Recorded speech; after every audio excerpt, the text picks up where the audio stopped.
Hey, what's going on in the music world? I'm Ralph Sutton, and welcome to LoudPac.com, where you get indie music news, music production tools, tech reviews, and all kinds of other stuff associated with independent music production. Once again, here we are at the Winter NAMM here in the Anaheim Convention Center, and we're at Royer Loud. Right, we're at the Royer Mic location. Yep. For lack of a better word. I'm talking with one of my old friends, Jennings, about their product. The thing that you have to understand about ribbons is that, like, how many times have you recorded something and it didn't sound the way that it sounded in the room? Like, let's say you got a great sound in electric guitar or trumpet or acoustic guitar, and you wanted to get that sound. You know how many times you track something but it comes back sounding really different? Yep. A ribbon mic, a good ribbon mic here sings more like the human ear does than any other kind of microphone. That's what ribbons do. But so a ribbon is different from a condenser and from a dynamic because it has an actual ribbon in it? Yeah. Like a condenser microphone has a capsule, and that capsule is stretched tight across the back plate. And because of the physical way that microphone is built, you have a high-end boost built into every condenser mic, which is kind of nice. That's where you get a vocal, where the vocal cuts through and you hear those S's and that really clear articulation in the highs. But that's also a problem on some instruments like electric guitar or an acoustic that you want a really warm sound out of, because it'll be making all this glissy high stuff that doesn't actually exist in the instrument. Mm-hmm. So a ribbon is like a piece of stretched ribbon material. It's made out of corrugated aluminum. It's hanging in between two magnets, and it responds very naturally to whatever sound's approaching. You get a very acoustic, a very realistic acoustic experience when you hear it back. Amps, guitar amps. Guitar amps, the 121. The 121. The 121 is sort of become one of the most popular mics ever for recording electric guitar. And what some people do, you put it up if you want a very natural sound from that electric guitar cab. But if you want a little more cut for some more aggressive rock and roll, put a 121 up vertically like this, and lay a 57 right next to it, and blend just a little bit of 57 in. Right.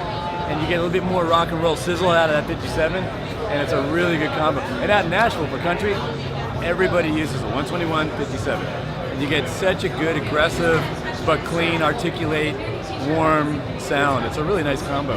If you're a jazz guitarist and you're looking for something really warm, just the 121. If you're a rock guitarist and you love what's coming out of your amp, just the 121. But if you want a little more aggression, add the 57. Take, for instance, we got a three-piece trio, and they got a trap kit. And so we got the snare mic, we got the kick mic, and then we're just running with two overheads. Would the 121 still be that one, or which other product would be good for overheads? That's a great question. There are two ways to go. Like the 121 is a very natural sounding mic, but for overheads you want something that's going to give the cymbals a little more presence. So the 122 is a phantom powered ribbon mic, very similar to the 121, but because of the phantom powered circuit, it has a little faster transient response, and your cymbals and your toms and things seem to be a little bit more present and immediate. 122 is a dynamite overhead mic. Also, if you want a single point stereo mic, which is a really nice way to record drum overheads, you take our SF24 stereo mic, which is over here, with the logo, which is the center of the image, it's a snare drum, and that centers your snare drum. So, I mean, we've sold probably 1,000 of these mics just for guys saying, drum overhead.